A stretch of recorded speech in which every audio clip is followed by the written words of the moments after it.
सत्ता, संपत्ति, संगठन, भाजपा और संघ का बढ़ता हुआ आर्थिक साम्राज्य। सत्ता में रहते हुए न केवल भाजपा ने अपना राजनीतिक प्रभाव बढ़ाया, बल्कि संघ और उससे जुड़े संगठनों को भी अपार संपत्ति और साधन से संपन्न कर दिया। दिल्ली में संघ का नया मुख्यालय केशव कुंज एक 12 मंजिला इमारत है, जिसमें 300 से अधिक कमरे हैं। इसकी भव्यता किसी भी 5 स्टार होटल को टक्कर देती है। यह तब हुआ जब सरकार खुद आर्थिक मंदी, महंगाई, बेरोजगारी की समस्या से निपटने में नाकाम रही। भाजपा नेताओं और संघियों के जीवन शैली में अचानक आए इस बदलाव को देखकर यह सवाल उठता है, यह संपत्ति आई कहां से? क्योंकि बड़े मीडिया संस्थान कोठा बन गए हैं जो सत्ता के इशारे पर मुजरा कर रहे हैं। मुख्य धारा की मीडिया भाजपा और संघ की आलोचना करने के बजाय उनका बचाव कर रहा है। जनता देखती रहेगी या इससे कोई सवाल करेगी? संघ और भाजपा के बढ़ते आर्थिक साम्राज्य को लेकर एक गंभीर बहस की जरूरत है कि अगर राजनीति सिर्फ अमीरों का खेल बन गई है तो आम जनता का भला कौन करेगा? आरएसएस की पहचान अंग्रेजों के मुखबिर के रूप में थी। वो इसीलिए धर्म की राजनीति करते हैं कि धर्म की राजनीति में आप सारे मुद्दे भूल जाए।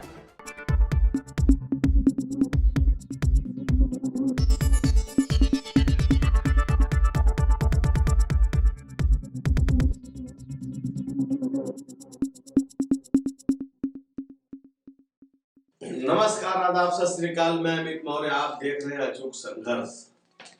आरएसएस जो कभी अपनी सादगी के लिए जाना जाता था, लेकिन आरएसएस के नेता भी आजकल दम भौकाल में मस्त हो गए हैं। महंगी महंगी गाड़ियों में चलना, जो भी राजसी ठाट बाट है वो संघ के लोग इस समय आप जान कर लिए हैं।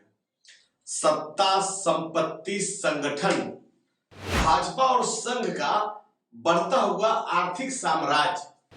भारतीय राजनीति में धन बल का प्रभाव किसी से छुपा नहीं, लेकिन एक दशक से भारतीय जनता पार्टी और राष्ट्रीय स्वयंसेवक संघ के आर्थिक विस्तार ने नई मिसाल कायम की है। सत्ता में रहते हुए न केवल भाजपा ने अपना राजनीतिक प्रभाव बढ़ाया, बल्कि संघ और उससे जुड़े संगठनों को भी अपार संपत्ति और साधन से संपन्न कर दिया।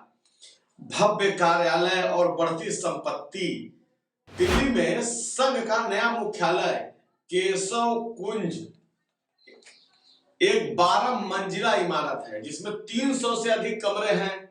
इसकी भव्यता किसी भी 5 स्टार होटल को टक्कर देती है।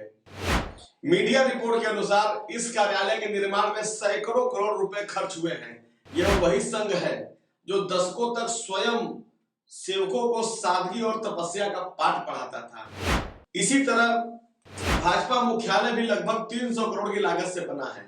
कहा जाता है इसके लिए एक स्कूल को आवंटित जमीन पर कब्जा किया गया है। इतना ही नहीं, भाजपा ने हर जिला मुख्यालय पर जमीन खरीदकर जानदार शानदार कार्यालय बनाया। यह तब हुआ जब सरकार खुद आर्थिक मंदी, महंगाई, बेरोजगारी की समस्या से निपटने में नाकाम रही। सत्ता जो है हमेशा धन लेकर आती है। कभी स्वयं सेवकों और प्रचारकों के रूप में काम करने वाले संघ के कार्यकर्ता अब एक से एक महंगी से महंगी लग्जरी गाड़ियों में घूमते हैं। भाजपा नेताओं और संघियों के जीवन शैली में अचानक आए इस बदलाव को देखकर यह सवाल उठता है, यह संपत्ति आई कहां से? क्या यह जनता की हितों की अनदेखी कर हासिल किया गया सत्ता का लाभ तो नहीं है? भाजपा को हमेशा राजनीतिक चंदे और गुप्त फंडिंग भी मिलती रहती है। भाजपा को मिलने वाले भारी भरकम चंदे को देखें तो यह बात और स्पष्ट हो जाती है कि चुनावी बांड के जरिए कारपोरेट कंपनियों ने करोड़ों रुपए भाजपा को दिए।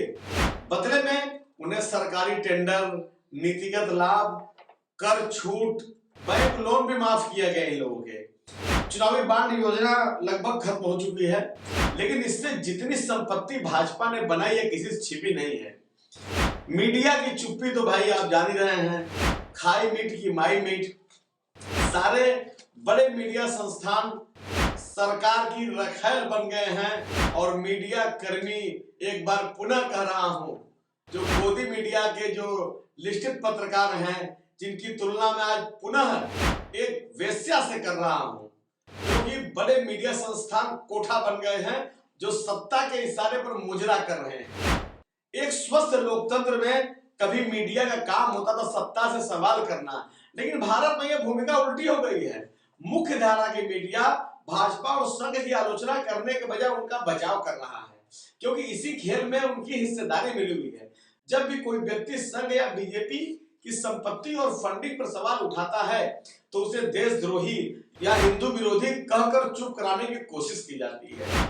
यह रणनीति सिर्फ असहमति को दबाने के लिए नहीं है, बल्कि सत्ता की सच्चाई को छिपाने के लिए अपनाई जाती है।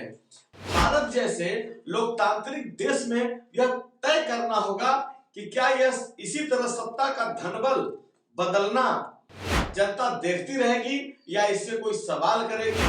संघ और भाजपा के बढ़ते आर्थिक साम्राज्य को लेकर एक गंभीर बहस की जरूरत है कि अगर राजनीति सिर्फ अमीरों का खेल बन गई है तो आम जनता का भला कौन करेगा। आरएसएस के विषय में मैं क्या कहूं, आरएसएस कोई रजिस्टर्ड संगठन नहीं है। आरएसएस ने तो कितने दिन तक अपने मुख्यालय पर तिरंगा झंडा भी नहीं लगाया। आरएसएस की पहचान अंग्रेजों के मुखबिर के रूप में थी। और मैं आपको एक बात और बताना चाहता हूं, आरएसएस के लोग पहले हाफ खाकी पैंट पहनते थे। तो हाफ खाकी पैंट इसलिए पहनते थे कि उनकी पहचान जो है जान जाएगी आरएसएस के लोग जा रहे हैं, क्योंकि देश गुलाम था। क्रांतिकारियों की धरपकड़ पुलिस करती थी और उस समय पुलिस हाफ पैंट पहन के घूमती थी खाकी रंग की। तो आरएसएस वाले न पकड़ा जाए तो इसीलिए खाकी रंग का हाफ पैंट पहनकर ये जाते थे कि पुलिस देखकर जान जाती थी कि अरे अरे अरे ये क्रांतिकारी नहीं है, ये तो हमारा पाला हुआ डीओजी साहब है। तो ये लोग नहीं पकड़ाते थे उस समय। तो खाकी का यही रिश्ता है। बहरहाल आरएसएस आज जहां खड़ी है वहां उसका 100 साल की तपस्या और मेहनत का फल है। वो इसीलिए धर्म की राजनीति करते हैं कि धर्म की राजनीति में आप सारे मुद्दे भूल जाए और सिर्फ जय श्री राम बोलते रहिए, हर हर महादेव बोलते रहिए। यही तो अमृत काल है। अपने बच्चों को अंग्रेजी पढ़ाएंगे और आपके बच्चे को कहेंगे संस्कृत का पाठ कराएंगे और आपसे हिंदू राष्ट्र बनवाएंगे। अपने सत्ता की मलाई चाटेंगे और आपको धर्म कर्म के नाम पर लड़ाते रहेंगे। जगिए जगिए श्रीमान, अब भी समय है, न ये हिंदुस्तान धीरे धीरे बन जाएगा शमशान। नमो बुद्धाय, जय भीम।